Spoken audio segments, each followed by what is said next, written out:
Hello, welcome to the self-learning platform by Dr. Sushma Singh. Today we start Unit 27, Gandhism and Pacifism.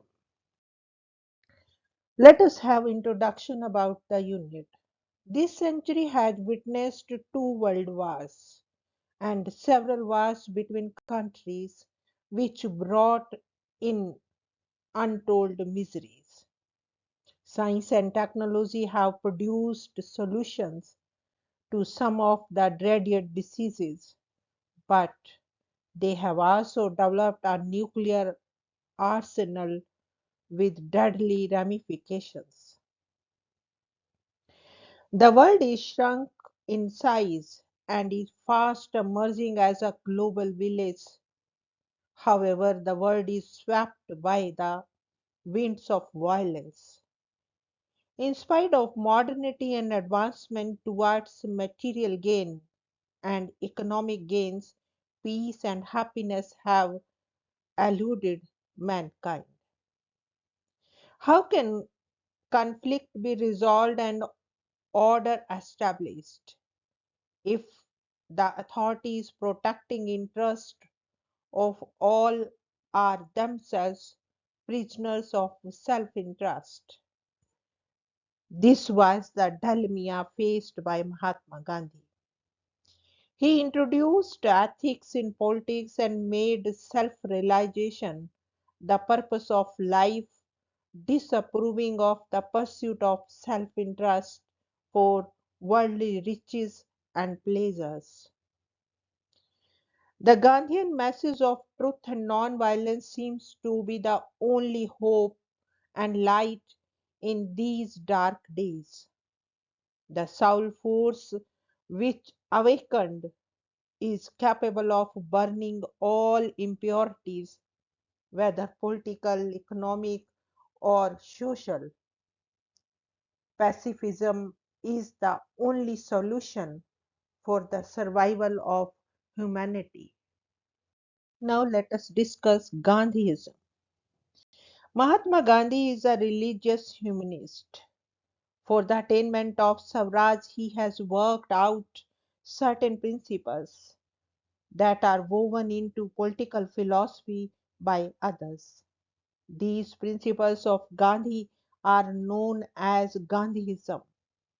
Gandhi had neither the time nor the patience to formulate any theory, with the result what we have today is a collection of speeches, articles, and other writings which are not theory, but at best the background of for a sound theory.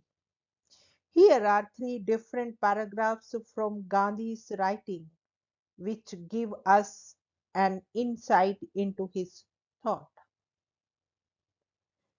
First is, I am not a visionary. I claim to be practical idealist. The religion of non-violence is not meant merely for the rishis and saints. It is meant for the common people as well. Non-violence is the law of our species, as violence is the law of the brute.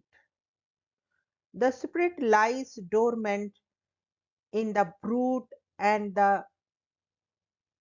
he knows no law but that of physical might.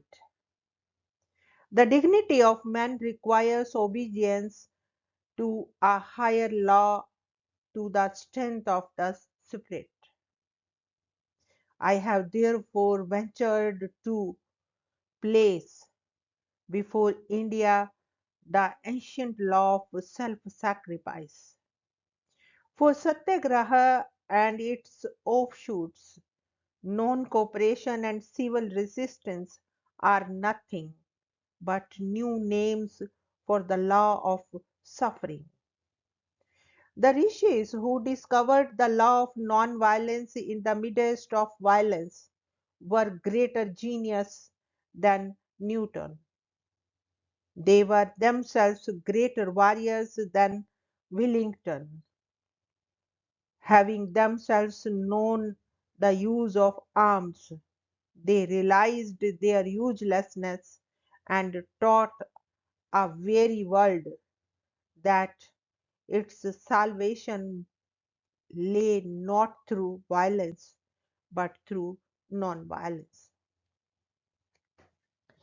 My marriage to non-violence is such an absolute thing that I would rather commit suicide than be deflected from my position.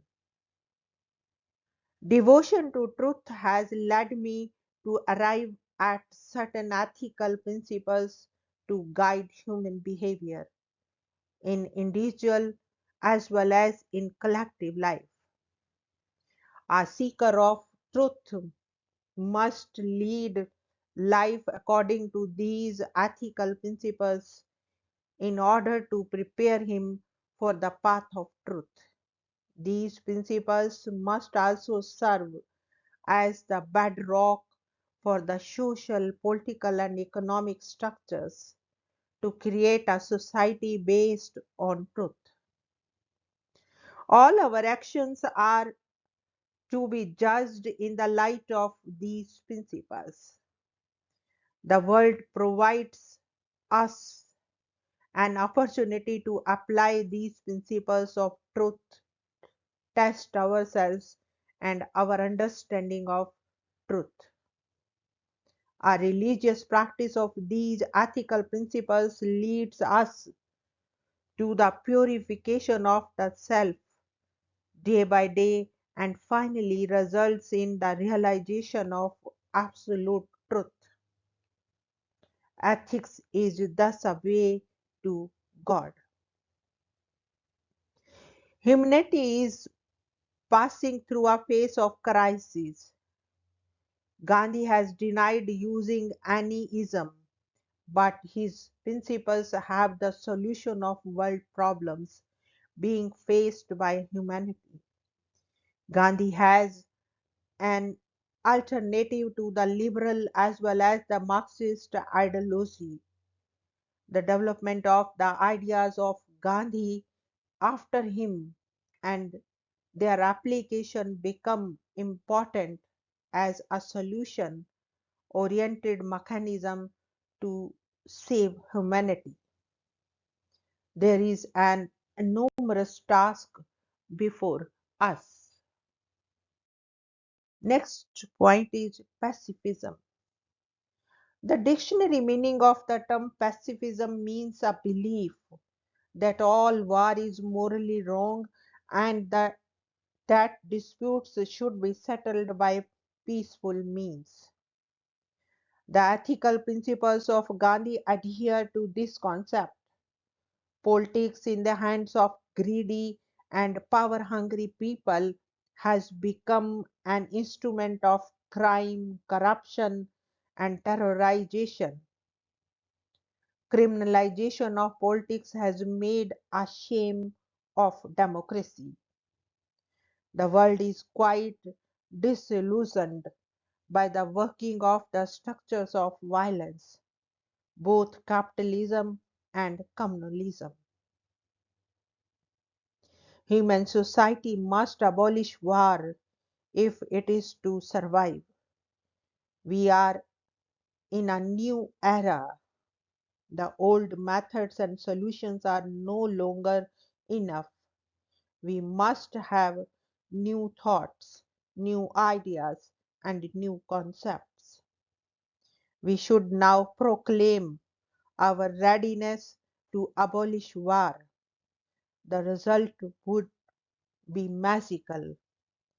The only alternative is peace, power, or non-violent resistance. Gandhi also considers modern science and technology to be responsible for mindless violence in today's world, whether it is in the form of arms and ammunition or subordination of human beings to technology. In fact, It is modern science that is responsible for a rise in this phenomena, and the end result of all these is the creation of a violent social order. Next point is non-violence and power. Gandhi has arrived at the principles of pure love as a means to realize God.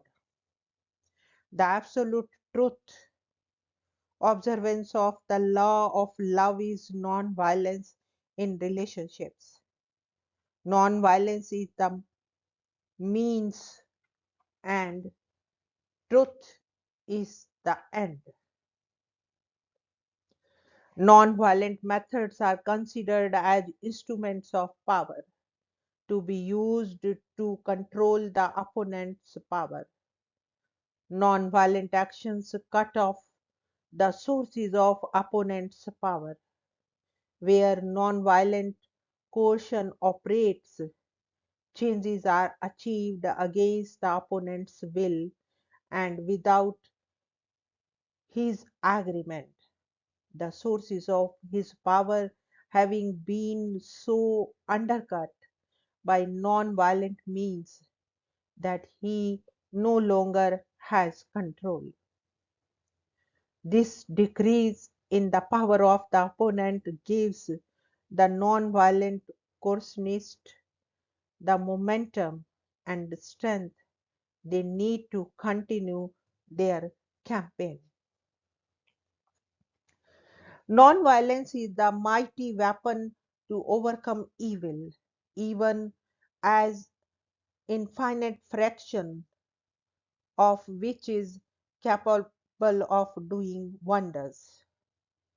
It is the greatest force at the disposal of mankind. It is mightier than the mightiest weapon of destruction devised by man. It awakens the soul force in men through self-purification and discipline that is capable of overcoming any kind of brute force. Non-violence is not simply a passive state. It is an active engagement in every field of life due to the dynamic and creative force of love. It is a ceaseless occupation with constructive work in every field of individual and collective life, whether religious, social, economic, and political. It is action that is non-violent. This view of non-violent action as a technique of active combat is dramatically opposed to the popular assumption that at its strongest non-violent action relies on rational presumption of the opponents, and that more commonly it consists simply of passive submission. Therefore, non-violence means power, as non-violent action is just what it says action, which is not violent but not inaction. Thus, although non-violence may be used as a weapon, it is not a sign of submission or weakness. Now let us discuss believers versus pacifists. The believer in non-violence shares with many others the goal of a decent, just, and equitable society. He wants to see an end to injustice, tyranny, corruption, and the exploitation of men by men. With others, he is deeply concerned to establish peace in the world, but not a peace purchased at any price. He knows that the only peace that can endure and be worthy of the name is based on justice. Among those who think of themselves as believers in nonviolence, there are diverse points of view. Some use nonviolence only as a technique which might be discarded under other circumstances. Some hold to nonviolence as a matter of principle, and for some it is an essential part of their religious faith. Passive resistance. Passive resistance is likely to be defensive in both in tactics and its strategy, and to involve forms of non cooperation that embrace rather than coerce. It means directly alternating one's own behavior, but not directly impeding that of the opponent. If non resistance goes along with the opponent, absorbing the latter's aggression and offering non counteraction, passive resistance is a way that refuses to go along with the opponent but chooses routes of action which tactically disengage the resistor from the direct point of conflict. It might overtly equate to the opponent's term, but its strategic effect is to so change the terms of conflict that the opponent, for his own reason and not because of any overt impediment, is led to initiate change. The boycott or withdrawal of patronage, the walkout aspect of the strike, these are types of passive resistance. In these actions, the resistor simply removes himself from the engagement with his opponents at the point where the opponent relies upon the resistor's reciprocal action to complete his own action. A factory cannot produce goods without the action of its workers. If they cease their productive action, the management of the factory is deprived of an indispensable element in the process of production. If bus riders passively refuse to ride buses, the buses will go empty and the bus company's revenue will be curtailed in proportion to the effectiveness of the boycott. The next step is up to the factory or the bus company, which must either come to terms with the resistors or replace them or force them to come back. But it must do something to regain control of the situation. Now, next point is satyagraha.